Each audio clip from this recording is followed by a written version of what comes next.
আজকে এখন দাঁড়িয়ে আছি ডাবুকেশ্বর শিব মন্দিরে, তারাপীঠের একদম কাছাকাছি। কতক্ষণ, 20 মিনিট নাকি? 20 মিনিট লাগে। 20 মিনিটের মধ্যে টোটো ধরে চলে আসা যায়। যে কোনো দিন তারাপীঠে এলে সকালে, বিকেলেও তো আসতে পারে নাকি? বিকেল আসা হবে। বিকেলেও? বিকেলে তোমার তারাপীঠ থেকে বিচন্দ্রপুর হয়ে আসা হবে। আচ্ছা, তারাপীঠ থেকে বীরচন্দ্রপুর হয়ে সকালে কিংবা বিকেলে যে কোনো সময় আসা যায়। অনুষ্ঠানের সময় শিবরাত্রি কিংবা শ্রাবণ মাসেও তো প্রচুর ভিড় থাকে। হ্যাঁ, সোমবারে। সোমবারে প্রচুর ভিড় থাকে। আর এখানে খাওয়ানোরও ব্যবস্থা থাকে নাকি? হ্যাঁ হ্যাঁ। মানে রোজ হয়তো খাওয়ানো হয় না? হ্যাঁ, রোজ ফ্রিতে খাওয়ার। আচ্ছা শ্রাবণ মাসে সোমবারে। আচ্ছা, প্রত্যেক সোমবার শ্রাবণ মাসে এখানে ফ্রিতে প্রসাদ দেওয়া হয়। আর শিবরাত্রির টাইমে এখানে 3-4 দিন বেশ বড় অনুষ্ঠান হয়।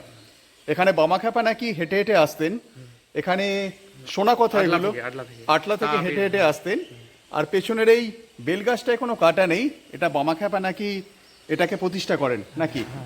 আর এই বেলপাতা দিয়ে মন্দিরে পুজো হয়। আচ্ছা, এই বেলপাতা দিয়ে মন্দিরে পুজো হয়। আচ্ছা, চলুন আজকে একবার ঘুরে দেখেন এই সুন্দর জায়গাটা। একদম শান্ত জায়গা, লোকজনের ভিড় নেই। তারাপীঠে যদি আসেন একবার জায়গাটা ঘুরে যেতে পারেন। চলুন একবার ঘুরে দেখে নিই ডাবুকেশ্বর শিব মন্দির।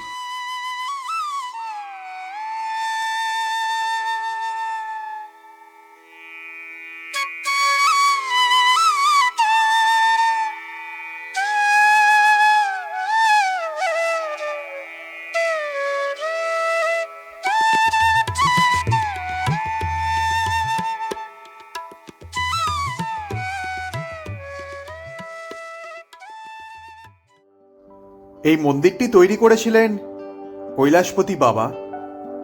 প্রথম জীবনে ওনার নাম ছিল ভুবনমোহন চট্টোপাধ্যায়। বাড়ি ছেড়ে উনি কাশী বিশ্বনাথ দর্শনে চলে যান। আর সেখানেই ডাবু গ্রামের কথা জানতে পারেন স্বয়ং মহাদেবের কাছ থেকে। বৃদ্ধ সাধু বেশে মহাদেব ওনাকে দর্শন দেন এবং ওনাকে বলেন আগের জন্মের তৃতীয় পাণ্ডব অর্জুন ছিলেন উনি, এবং আদেশ দেন ওনার মায়ের অভিশপ্ত শিব ডাবু গ্রাম থেকে উদ্ধার করার জন্য। কাশী বিশ্বনাথ থেকে উনি এরপর চলে আসেন ডাবু গ্রামে এবং নিম গাছের তলায় মহাদেবের খোঁজ পান। গ্রামে মন্দির করার জন্য অনেক টাকা পয়সার দরকার ছিল। উনি শুরু করেন কঠিন অমরনাথ যাত্রা। উনি যখন কাশ্মীর পৌঁছান তখন সন্ধে হয়ে যায়। ওনার গ্রামের এক পরিচিত নায়েব সাহেব ওনাকে কাশ্মীরের রাজবাড়িতে থাকার অনুরোধ করেন। সাধু বাবাকে দেখে কাশ্মীরের রাজা নিজের দুঃখের কথা বলেন যে ওনার কোনো সন্তান নেই। সাধু বাবা এরপর হরিহর যজ্ঞ করেন এবং তারপর রাজার ছেলে হয়, যার নাম ছিল রাজা হরি সিং। পরে এই মন্দির তৈরি করার জন্যে কাশ্মীরের রাজবাড়ি থেকে অনেক সাহায্যও করা হয়। এর নাম হচ্ছে নন্দী। আর মন্দিরে ঢোকার পথেই একে দেখা যায়। আর এখান থেকে হচ্ছে মন্দিরের শুরু।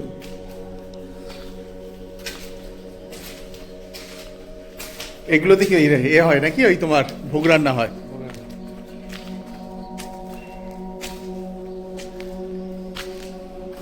এরকম বড় বড় উনুন এগুলো।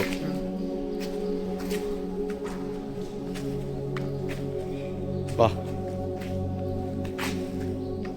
বিশাল বড় উনুন।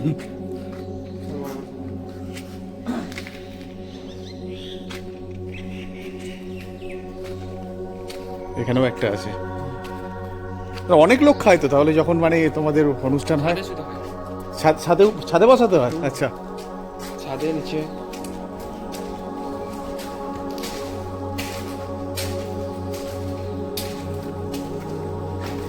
এই হচ্ছে মন্দিরের ভেতরটা।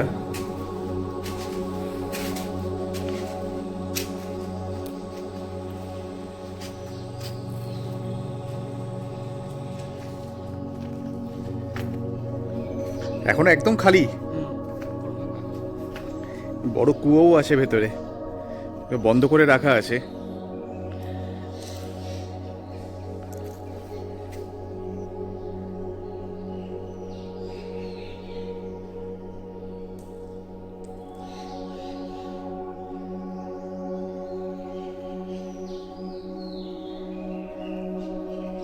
মন্দিরের ভেতরেই একটা বেলগাছ আছে, কিন্তু বেলগাছে কোনো কাঁটা নেই।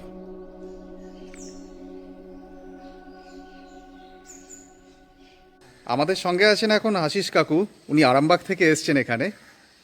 আপনারা কালকে তারাপীঠ এসছেন নাকি? আচ্ছা, তো আজকে এলেন কিভাবে ওখান থেকে?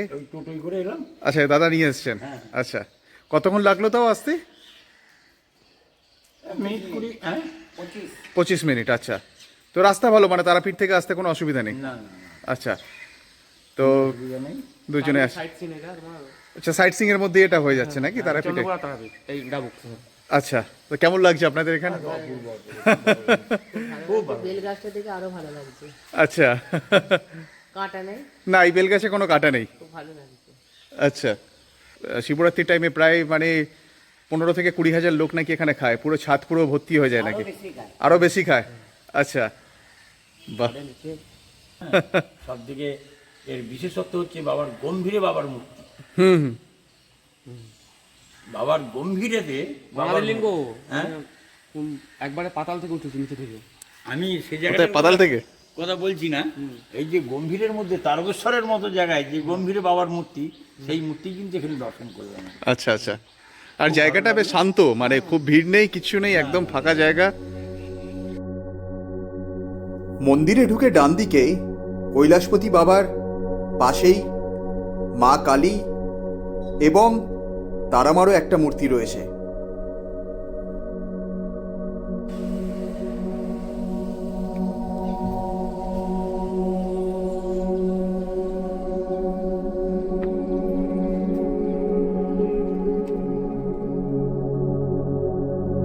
এই হচ্ছে মন্দিরের ভেতরটা, আর মন্দিরটা উচ্চতায় প্রায় 80 ফুট।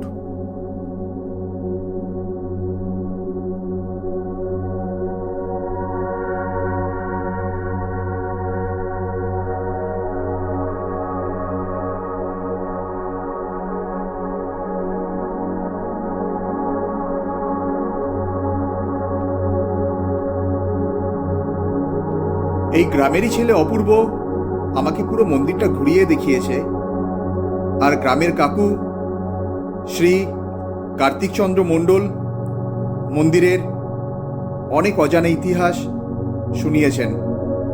আপনাদের দুজনকেই অনেক ধন্যবাদ। মন্দিরের বাইরে বড় পার্কিংয়ের জায়গা আর বেশ কিছু ছোট দোকান আছে। মন্দিরের বাইরের কাজ এখনো কমপ্লিট হয়নি, পুরোটা হয়ে গেলে জায়গাটা আরো সুন্দর লাগবে।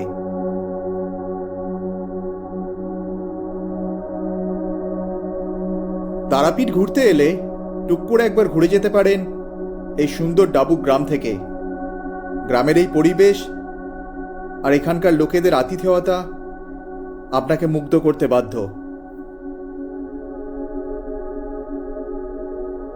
ভিডিওটা আপনাদের ভালো লেগে থাকলে প্লিজ শেয়ার আর সাবস্ক্রাইব করবেন। আপনাদের সবাইকে অসংখ্য ধন্যবাদ।